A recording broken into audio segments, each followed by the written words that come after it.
নমস্কার, দেখছেন PB24। আপনাদের সাথে এই মুহূর্তে আমি রয়েছি বনহি শিখা। আসছে বিস্তারিত সংবাদে। হিন্দু নাবালিকা মেয়েকে ধর্ষণ করার প্রতিবাদে এবং অভিযুক্ত এরশাদ মিয়াকে 24 ঘন্টার মধ্যে গ্রেপ্তারের দাবিতে শুক্রবার পথ অবরোধ করে উদয়পুর মহকুমার হিন্দু সমাজ। এদিন সকাল 9টায় উদয়পুর সুভাষ সেতু এলাকায় আন্দোলনকারীরা পথ অবরোধ করেন। তাদের দাবি, লাভ জেহাদ রোধে কঠোর আইন প্রণয়ন করতে হবে।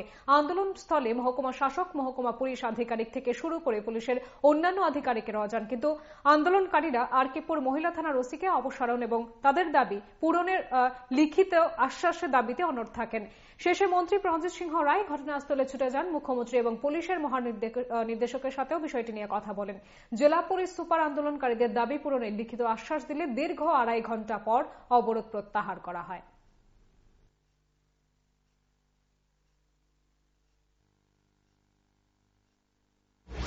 আমাদের এই আন্দোলনের মূল কারণ হলো এই যে মেয়ে আমাদের চন্ডপুরের নাবালিকা, যাকে অত্যাচার করা হয়েছে, ধর্ষণ করা হয়েছে, লাভ জিহাদের শিকার হয়েছে, সেই লাভ জিহাদির দৃষ্টান্তমূলক শাস্তি চাই, গ্রেপ্তার চাই। গ্রেপ্তারই হয়নি এখন পর্যন্ত 1 মাস হওয়ার পরেও, ঘটনার আজকে 1 মাস হওয়ার পরেও গ্রেপ্তার করা হয়নি।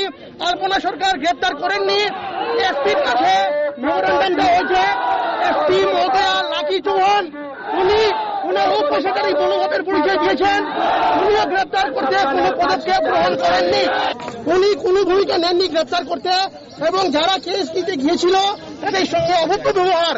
যে একটা নাবালিকা মেয়েকে অপহরণ করে নিয়ে এখানকার তাদের বক্তব্য মোতাবেক যে মেয়েটার সঙ্গে যাই হোক ওরা যা বলেছে অত্যাচার করা হয়েছে, এবং তাকে পুলিশের কাছে বলার পরও পুলিশ এখন পর্যন্ত কোনো অ্যাকশন নেয়নি। যেহেতু অনেকদিন হয়েছে তাদের অ্যারেস্ট করা হয়নি, এবং সেখানে তারা এসুরেন্স চাইছে যেরকম যাতে তাদের অ্যারেস্ট করা হয়।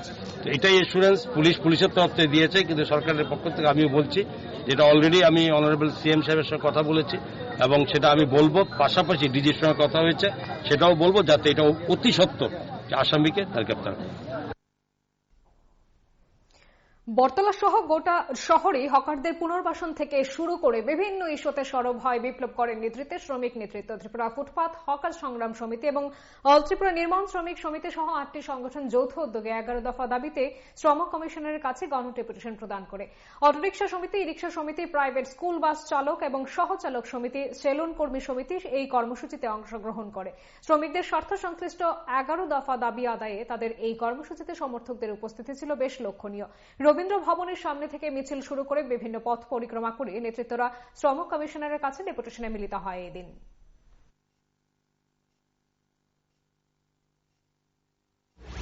আজকে 8টি সংগঠন যৌথ উদ্যোগে আজকে শ্রমজীবী অংশের বিভিন্ন দাবি দাবা নিয়ে 11 দফা দাবি নিয়ে শ্রম দপ্তরের মাননীয় কমিশনার ওনার কাছে আমরা যাব। গণডেপুটেশনে গিয়ে ওনার কাছে সেই 11 দফার দাবিগুলো তুলে ধরব। এই রাজ্যের বর্তমান, এবং আপনারা জানেন কিছুদিন আগে করোনা ভাইরাসের মহামারীতে রাজ্যের শ্রমজীবী অংশের মানুষের অর্থনৈতিক অবস্থা এবং তাদের বর্তমান পরিস্থিতি খুব খারাপ। এই বিষয়গুলো নিয়ে শ্রম দপ্তরের কমিশনারের সাথে কথা বলবো, এবং কথা বলে আমাদের যা দাবিগুলো, যেগুলো বিষয়গুলো আমরা তুলে ধরবো, সেই বিষয়গুলো ওনাকে কথাগুলো বলে কিভাবে ওনার থেকে সেইগুলো নিয়ে আসতে পারি, আমরা দাবিগুলো পূরণ করতে পারি, সেটাই আমাদের লক্ষ্য। আপনারা জানেন যে কতগুলো সমস্যা সৃষ্টি হয়েছে বিভিন্ন বিষয় নিয়ে, সেগুলো ওনার সাথে কথা বলবো এবং একটা সমাধান করবো। স্বাস্থ্য দপ্তরের অধীনে থাকা জিবিআইজিএম সহ বিভিন্ন জায়গায় কর্মরত অনিয়মিত কর্মচারীদের ঘোষিত অনির্দিষ্টকালের কর্মবিরতি আপাতত প্রত্যাহার করা হলো। দপ্তর কর্তা এবং সংগঠনের নেতাদের কথায় 15 দিন অপেক্ষা করার কথা জানালেন নেতৃবৃন্দ। জিবিপি হাসপাতালে জড়ো হয়ে তাদের দাবির কথা জানান আন্দোলনকারীরা।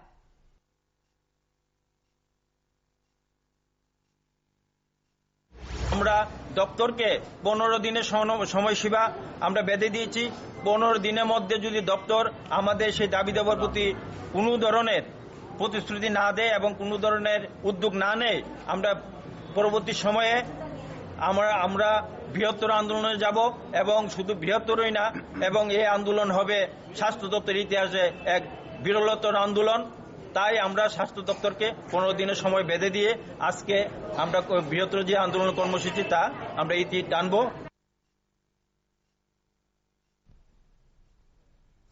অল ত্রিপুরা ভিক্টিমাইজড 10,300 শিক্ষক সংগঠনের উদ্যোগে একটি বৈঠক অনুষ্ঠিত হয় শুক্রবার। সেই বৈঠক থেকে সরকারকে চূড়ান্ত সময়সীমা বেঁধে দেওয়া হয়। বৈঠকে সারা রাজ্য থেকে 280 জনের মধ্যে 278 জন উপস্থিত ছিলেন বলে দাবি করেন নেতৃত্ব। সংগঠনের নেতৃত্ব প্রদীপ বণিক জানান, ডিসেম্বরের প্রথম সপ্তাহের মধ্যে যদি সরকার তাদের বিষয়ে কোনো সরকারি সিদ্ধান্ত গ্রহণ না করে তাহলে 15 ডিসেম্বর থেকে গণতান্ত্রিক পদ্ধতিতে আন্দোলন কর্মসূচি গ্রহণ করবেন। কোন রাজনৈতিক নেতৃত্বের পৃষ্ঠপোষকতা ছাড়াই সেই আন্দোলন চলবে। প্রয়োজনে ভিক্টিমাইজড শব্দটি তুলে দিয়ে সবাই এক মঞ্চে এসে নিজেদের দাবিতে সরব হবে বলেও জানালেন তিনি।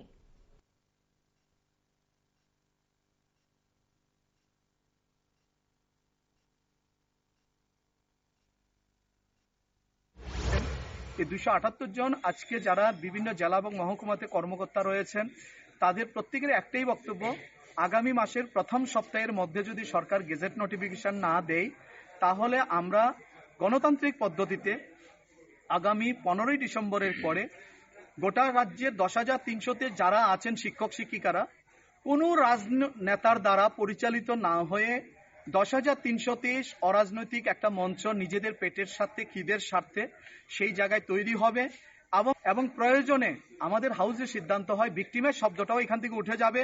কারণ 10,300-তে একতার মঞ্চ, খিদের রাজ্যে পৃথিবী গদ্যময়, পূর্ণিমার চাঁদ যেন জলসানো রুটি, সেই জায়গায় আর কোনো চিন্তাভাবনা না করে 10,300-তে একতার মঞ্চ এই নাম দিয়ে আমরা আমাদের অর্জিত অধিকার আদায়ের জন্য আমাদের যিনি অভিভাবক আছেন রাজ্যের সুপ্রিমো মাননীয় মুখ্যমন্ত্রীজির কাছে আমরা আর্জি জানাবো অনতিবিলম্বে অন্তত আমাদেরকে যাতে রাজ্যের বিভিন্ন দপ্তরগুলিতে যেটা অ্যাবজর্ব করার জন্য সরকার সিদ্ধান্ত নিয়েছে সেই সিদ্ধান্তটা যেন চটজলদি সেরে নেয়।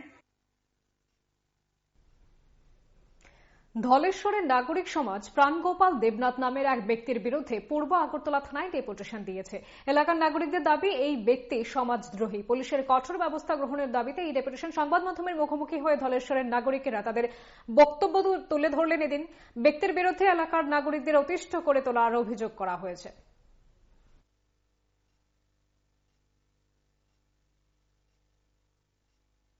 এই ব্যক্তিটার নামে আমরা আজকে সবাই মিলে মহিলা এবং পুরুষরা সবাই মিলে আমরা ডেপুটেশন দিয়েছি আজকে থানায়। এই ব্যক্তিটা দলেরই একজন কার্যকর্তা ছিল।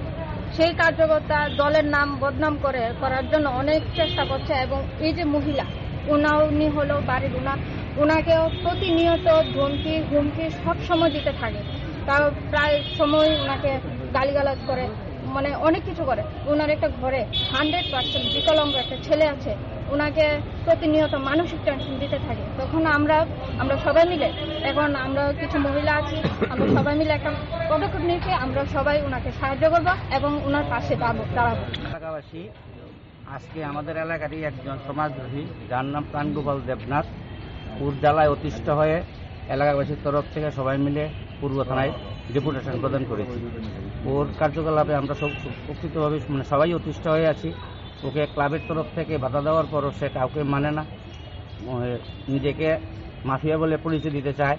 তাই আমরা সবাই মিলে থানার কাছে ওর বিচারের প্রার্থনা করছি। বাধারঘাট এলাকায় কংগ্রেস কর্মীর দোকান ভাঙচুর এবং লুটপাটের ঘটনার প্রতিবাদ জানান প্রদেশ কংগ্রেস সভাপতি পীযূষ কান্তি বিশ্বাস। তিনি এদিন এটিনগর থানায় গিয়ে ডেপুটেশন প্রদান করে ঘটনার সাথে যুক্তদের গ্রেফতারের দাবিও জানালেন। বাধারঘাট এলাকায় এর আগেও কংগ্রেস কর্মীদের উপর হামলার ঘটনা ঘটেছে। পুলিশের ভূমিকা নিয়ে ফের প্রশ্ন তুললেন কংগ্রেস নেতারা।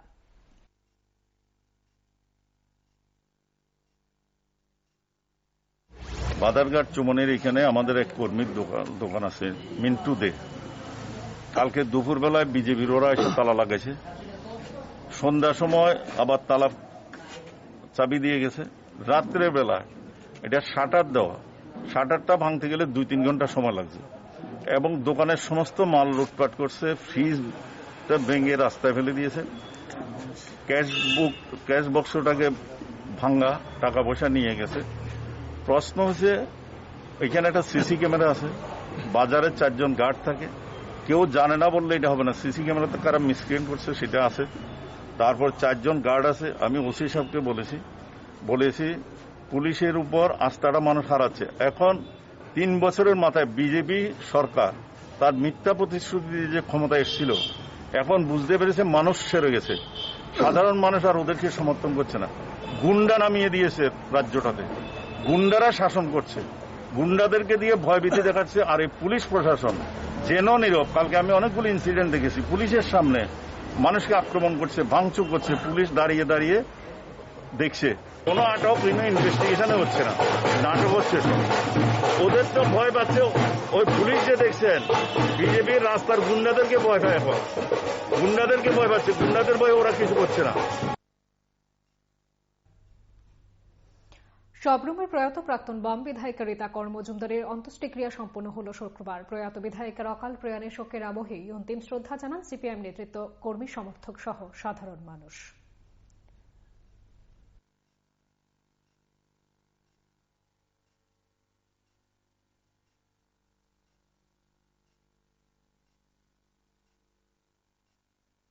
মহকুমার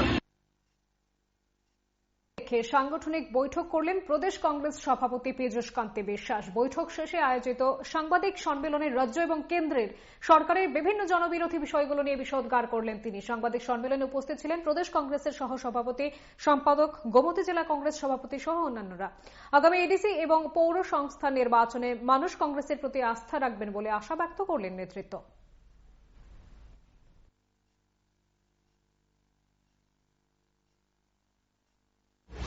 এডিসি নির্বাচন, মিউনিসিপ্যাল কর্পোরেশন এবং মিউনিসিপ্যাল নগর পঞ্চায়েতের নির্বাচন, এই নির্বাচনে কংগ্রেস যাতে ভালো ফল করতে পারে সেই ব্যাপারে প্রস্তুতি নিয়ে আমি আলোচনা করেছি সমস্ত ব্লক প্রেসিডেন্টদেরকে নিয়ে, ডিস্ট্রিক্ট প্রেসিডেন্ট এবং এখানে যারা কর্মকর্তা আছে সবাইকে নিয়ে। যেই কথাটা আজকে আমি এখানেও বলেছি, 3 বছর চলে গেছে বিজেপি ক্ষমতায় এসছে। বিজেপি ক্ষমতায় এসেছিল নির্দিষ্ট কিছু প্রতিশ্রুতি মূলে, 3 বছরের মাথায় একটা প্রতিশ্রুতিও পালন করেনি। বেকার সমস্যা বলুন, আজকে 8 লক্ষের উপরে বেকার এ রাজ্যে। সরকার 3 বছর চলে গেছে, বেকার সমস্যাটা কিভাবে সমাধান হবে তার কোনো পরিকল্পনা নেই, একটা স্টেপও নেয়নি। আপনার আজকে পাহাড়ের অবস্থা, পাহাড়ের রাস্তা নেই, স্বাস্থ্য পরিষেবা তলানিতে, হসপিটাল আছে, বিল্ডিং আছে, কোনো ডাক্তার নেই, নার্স নেই, পানীয় জলের প্রচন্ড রকমের সংকট, খাদ্যাভাবে ভুগছে, অর্ধাহারে অনাহারে দিন কাটাচ্ছে। চড়িলাম আরডি ব্লকের অন্তর্গত দক্ষিণ চড়িলাম গ্রাম পঞ্চায়েতের চৌমহনি পাড়ায় অসহায় স্বামী হারা মহিলা পারুল নট্ট, বয়স 60, তার স্বামী মৃত্যু হয় 40 বছর আগে। তার 3 ছেলের মধ্যে এক ছেলে আত্মহত্যা করে, অপর ছেলে মানসিক ভারসাম্যহীন, আরেক ছেলে বাদ্যবাজনা বাজানোর কাজ করেন, কিন্তু সংসারে কোনো আর্থিক সহায়তা করতে পারেন না। বিশেষভাবে সক্ষম এক মেয়ে সীমা নট্টকে নিয়ে এখন দুর্বিষহ অবস্থায় দিন কাটাতে হচ্ছে তার। মেয়ের বয়স 30, কিন্তু এখনো সরকারি সহযোগিতা মেলেনি তারও। স্থানীয় একটি বাড়িতে পরিচারিকার কাজ করে যা পায় তাই তাদের একমাত্র সম্বল। এই অবস্থায় সরকার তাদের পাশে দাঁড়াক বলে আর্জি সেই অসহায় মহিলার।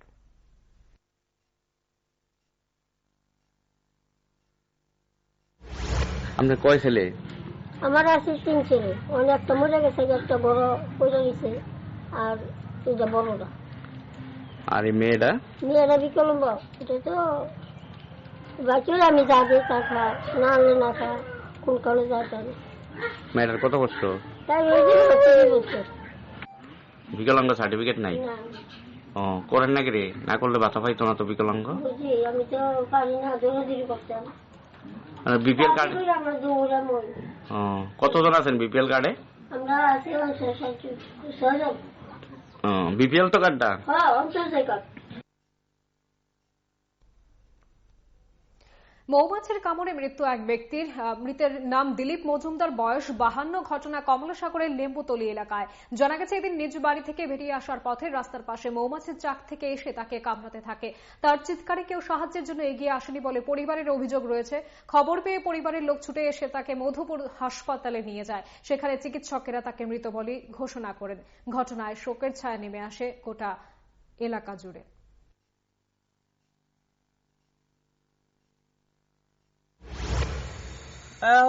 কইতাম পারি না, বড় ভাই আইতা আছে কোনখানে জানি, তহসিল কাছারি না কোনখানে। মধু বুকে বয়ে কামড়াইছে, কামড় খাইয়া রাস্তার কিনারে বইরা রয়েছে, বইরে মধুর সাইডটাইতে আছে। বেশ কয়েকজন পরিচিত মানুষ দেখছে, বাইক দিয়ে খবর কইছে, তবু হাসপাতাল ধরে আনছে না। সারা জীবন মানুষের উপকার করছে, যত বছর বয়সী যত বছর উপকার করছে, রাজনীতি চিন্তা করছে না। পাহাড়ি বাঙালি হিন্দু মুসলমান সবাই যদ্দুর পারছে সামান্য সাহায্য চেষ্টা করছে। আজকে বড় ভাই মধুপুর কামড় খাইয়া মরে গেল, গা কেউ আনলো না হাসপাতাল। আহাই রে, আবার বাবার শ্রাদ্ধ মার শ্রাদ্ধ করলুক, পোলার বিয়া দিছে না, মায়ের বিয়া করাইছে না, আজকে বাইরে গেছে গা মরিয়া, অনেক কি হইব রে।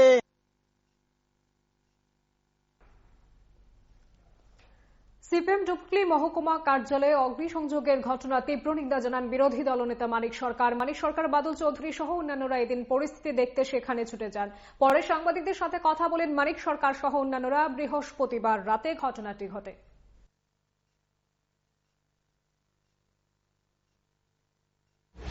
এই যে পার্টি অফিস ভাঙচুর, লুণ্ঠন, বেদখল, অগ্নিসংযোগ, এগুলি মূলত তাদের শাসক দলের নিজেদের ব্যর্থতা ঢাকবার জন্য, জনবিচ্ছিন্নতা থেকে নিজেদের অস্তিত্ব রক্ষার জন্য এই কাণ্ড কারখানা তারা করে চলেছে। এটা আপনার বন্ধা রাজনীতি। এগুলোর মধ্য দিয়ে তারা মার্ক্সবাদী কমিউনিস্ট পার্টি, বামপন্থী আন্দোলনের যারা নেতৃত্ব করছেন তাদেরকে যদি দুর্বল করতে পারবেন বলে মনে করে জনগণ থেকে তাদের সম্পর্কে ভাবনা মুছিয়ে দিতে পারবেন মনে করেন, তাহলে তারা মূর্খের স্বর্গে বাস করছেন। কার্যকলাপের মধ্য দিয়ে বিজেপি, আরএসএস এরা জনগণ থেকে বিচ্ছিন্ন হচ্ছেন। এটা আরো দ্রুততর হবে এবং রাজনীতিগতভাবে বিজেপির ধ্বংসের কিনারায় চলে যাবে। এটা ত্রিপুরার কথা বলছি না, সারা ভারতবর্ষে এই জিনিস ঘটবে। আসছে পরের খবরে। কবিরাজির নাম করে সাধারণ মানুষের সাথে প্রতারণার অভিযোগে রাকেশ মিয়া নামে এক যুবককে আটক করে ক্ষুব্ধ গ্রামবাসী। জানা গেছে, দীর্ঘদিন ধরে বিশালগড়ের পশ্চিম লক্ষ্মীবীর এলাকার বিভিন্ন বাড়িতে গিয়ে নানান ভয় এবং প্রলোভন দেখিয়ে টাকা আদায় করছিল সে। টাকা দিতে অস্বীকার করলে তাদের ঘোর অমঙ্গল হবে বলে ভয় দেখাতে শুরু। অনেকেই বিশ্বাস করে তাকে অনেক টাকা দিয়েছেন। সেই টাকা দিয়ে পুজো করবে বলে সে উধাও হয়ে যায়। শুক্রবার তাকে এলাকায় দেখতেই ক্ষুব্ধ জনতা তাকে পাকড়াও করে উত্তম মধ্যম দিতে থাকে। পরে বিশালগড় পুলিশের হাতে তাকে তুলে দেওয়া হয়।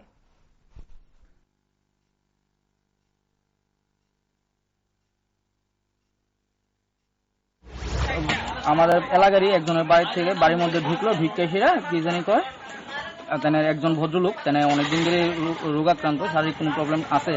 তো হের শারীরিক প্রবলেম সারানোর লিগা হে কইছে তেল মালিশ করবো। তো তেল মালিশ করে সে তারপরে টাকা পয়সা কিছু খুঁজছিল। তারপরে ভদ্রলোক কইছে এত টাকা তো আমি দিতে পারতাম না, আমি পরে দিয়ে দেবো। তো পরে দিয়ে দেবো কথা কইবার পরে তারপরে হে তেল মালিশ করলো। তারপরে কিছুক্ষণ হে বাড়ি থেকে বাইরে হয়ে গেছে। তার বাড়ির ভিতরে কি হয়েছে এটা তো আমরা দেখছি না, কিন্তু আমরা চারপুর আসলাম 2-3 জন যারা দেখছি যে হে বাড়ির ভিতর থেকে বাইরে যেতেছে। তো বাইরে যেতে যাওয়ানোর পরে কিছুক্ষণ পরে খবর পাওয়া গেল যে হে মোবাইল চুরি করে ভাগছে। তাহলে তারপরে আজকে কি হলো, হেরে ধরা হয়েছে। তাহলে হেরে ধরার পরে এখন জিজ্ঞাসাবাদ করা হয়েছে। এখন দেখা যাক হের বন্ধু বান্ধব হে করতেছে হে চুরি করছে না, হের বন্ধু বান্ধব চুরি করছে। তো হের বন্ধু বান্ধবের ফোন করা হয়েছে, দেখা যাক হেরা আয় কিনা।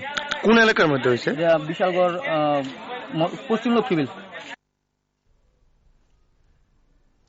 দলিত শোষণ মুক্তি মঞ্চের 7ম প্রতিষ্ঠা দিবস পালিত হল রাজ্যেও। আম্বেদকর ভবন প্রাঙ্গণে দিন প্রতিষ্ঠা দিবস পালন করা হয় ত্রিপুরা তপশিলি জাতি সমন্বয় সমিতির তরফে। এই পর্বে বিধায়ক সুধন দাস, বিজন ধর, রতন ভৌমিক সহ অন্যান্যরা উপস্থিত ছিলেন। এদিনটির ব্যাখ্যায় বর্তমান পরিস্থিতি নিয়ে আলোচনা করলেন সুধন দাস সহ অন্যান্যরা।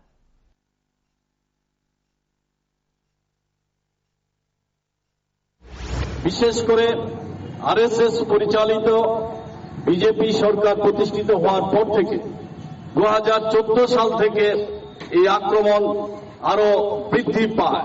এই সরকার একটার পর একটা সিদ্ধান্ত নিয়ে সংবিধানকে পায়ে মারিয়ে এই দলিত, শোষিত, বঞ্চিত মানুষের উপর একটার পর একটা সিদ্ধান্ত চাপিয়ে দিচ্ছে। কি শ্রমজীবী অংশের মানুষ, কি শ্রমিক, কি কৃষক, তাদের স্বার্থ বিরোধী একটার পর একটা আইন প্রণয়ন করে দিল্লির কৃষক আন্দোলনের জেরে আছড়ে পড়ল আগরতলায়ও। সারা ভারত কিষাণ সংঘর্ষ সমন্বয় সমিতির উদ্যোগে আগরতলায়ও মিছিল এবং কেন্দ্রীয় দফতরের সামনে বিক্ষোভ কর্মসূচি হয়। মেলার মাঠ থেকে এদিনের মিছিল শুরু হয়ে শহরের বিভিন্ন পথ ঘুরে রাজ্যের প্রধান পোস্ট অফিস কার্যালয়ের সামনে বিক্ষোভ কর্মসূচি সংগঠিত করা হয়। নারায়ণ কর, পবিত্র কর সহ অন্যান্যরা এই পর্বে বক্তব্য রাখলেন, তুলে ধরলেন কৃষক আন্দোলনের প্রেক্ষাপট।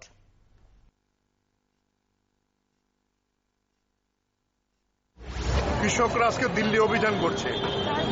দিল্লি অভিযানে যারা অংশগ্রহণ করবে তারা হইল পাঞ্জাব, হরিয়ানা, রাজস্থান, ছত্তিশগড়, মধ্যপ্রদেশ তারা। আর বাকি সমস্ত রাজ্যে কিষাণ সংঘর্ষ সমিতির আহ্বানে 3টি কৃষি বিল এবং সেখানে বিদ্যুৎ বেসরকারীকরণ বিল এবং শ্রম বিল, যেটা 8 ঘন্টার কাজকে 12 ঘন্টা করে দিয়েছে, এইগুলির প্রতিবাদে আজকে গোটা দেশে বিক্ষোভ হবে।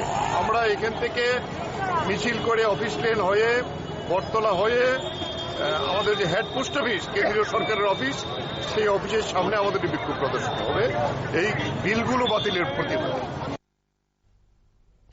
নগরোন্নয়ন দফতরের সিদ্ধান্ত অনুযায়ী আগরতলা পুর নিগম, রানীর বাজার এবং মোহনপুর পৌর পরিষদ এবং জিরানিয়া নগর পঞ্চায়েতের সীমানা বিন্যাস নিয়ে কথা বলেন পশ্চিম ত্রিপুরা জেলা শাসক ডক্টর শৈলেশ কুমার যাদব। সর্বদলীয় বৈঠকের বিষয়টিও তিনি উল্লেখ করে প্রশাসনিক সিদ্ধান্তের কথা জানালেন।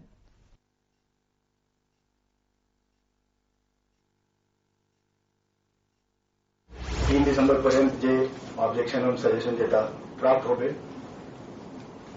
ওর ডিসপোজাল করা হবে बाय द एडमिनिस्ट्रेशन 8 दिसंबर पर्यंत और 10 दिसंबर के আমরা ফাইনাল ডিলিমিটেশন অর্ডার পাবলিশ করব। আমরা চাইব যে কিছু অবজেকশন ক্লেমস আছে ওটা 3 তারিখ পরে আমাদের কাছে দেওয়া হবে, তারপর ওরা যে আইনিভাবে ওটাকে কনসিডার করে ফাইনাল অর্ডার আমরা 10 তারিখে পেয়ে যাব। সেন্ট্রাল রোডের ফুটপাত ব্যবসায়ী আবিরদের মৃত্যুতে শোকাহত সংশ্লিষ্টরা। এদিন তার প্রতি শ্রদ্ধা জ্ঞাপন করা হয়। এদিকে আবিরদের মৃত্যুর ঘটনার জন্য আগরতলা পুর নিগমের ভূমিকায় প্রশ্ন তুললেন সেখানকার ব্যবসায়ীরা। আবিরদের 32 বছরের বাণিজ্যিক প্রতিষ্ঠান এএমসি টাস্ক ফোর্স ভেঙে দেওয়ার পর মানসিকভাবে দুর্বল হয়ে যান আবিরদে। তারপর গত 25 নভেম্বর হৃদরোগে আক্রান্ত হয়ে তার মৃত্যু হয়।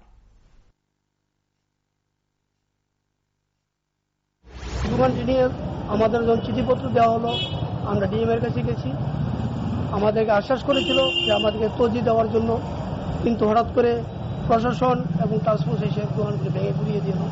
আমরা ডিএম এর সাথে যোগাযোগ করলাম, স্যার আপনি তো বলছিলেন আমাদেরকে তজি দেওয়ার জন্য, কিন্তু আপনি তো দিলেন না, বললো এগুলি রাস্তার। আমরা বললাম 18 ফুট রাস্তা আছে ক্লিয়ার, কিন্তু ফায়ার ব্রিগেড যাওয়ার মতো পুরো রাস্তা আছে, কিন্তু কোনো কথা না শুনে সকালবেলা পুরা ফোর্স নিয়ে এসলো, এসে ভেঙে ঘুরিয়ে দিল। সেই সুখে বা সেই দুঃখেতে তখন একটা মন মরা হয়েছিল দুদিন। তো লাস্ট 25 তারিখে দেশে একটা স্ট্রোক হয়েছে, ওই কারণেতেই তার স্ট্রোকটা হয়েছে, দুঃখের কারণেতেই। এবং সেই স্ট্রোকের ফলে সে ওই দিন রাত্রেবেলায় মৃত্যুবরণ করতেন। এবং সে আমাদেরকে শোকসাগরে ভাষায় দিয়া ইহলোকের এই সমস্ত মায়া মমতা ত্যাগ করে বড়লোকে গমন করেছে। 25 থেকে 27 নভেম্বর আগরতলায় বিএসএফ এবং বিজেপির মধ্যে সীমান্ত সমন্বয় বিষয়ক বৈঠক অনুষ্ঠিত হয়। বৈঠকের পর দুদেশের প্রতিনিধিরা সাংবাদিক সম্মেলনে মিলিত হয়ে বৈঠকে নির্যাস তুলে ধরলেন। আইজি লেভেলের এই বৈঠকে গুরুত্ব পেয়েছে সীমান্ত অপরাধ এবং নেশা বাণিজ্য। দুদেশের প্রতিনিধিরা আলোচনায় তুলে ধরেছেন আগামী পরিকল্পনাও। During the conference, various bilateral border issues like trans-border crime, including smuggling of drugs and other narcotic substances, border violations and their preventive measures, pending developmental works, including the works of BSF as well as civil administration, construction of single road fence along the Indo-Bangladesh international boundary, coordinated border management plan, and various other issues were discussed at length. We have exchanged our views, ideas and concepts on border-related issues in a very congenial and lively environment with an aim to enhance the existing friendly relations among both the countries by maintaining a peaceful and tranquil border. গোপন খবরের ভিত্তিতে TSR এবং BSF এর সহযোগিতায় যাত্রাপুর থানার police গাঁজা বিরোধী অভিযানে নেমে সাফল্য পায়। তৃষ্ণা অভয়ারণ্যের বন দপ্তরের জায়গায় প্রায় 5 একর জমিতে 7টি প্লটে গাঁজা চাষ হচ্ছিল। সকাল 10টা থেকে 3 ঘন্টার অভিযানে গাঁজা গাছ কেটে আগুনে পুড়িয়ে দেওয়া হয়। কয়েক লক্ষাধিক টাকার গাঁজা ধ্বংস করা হয় বলে জানানো হয়েছে।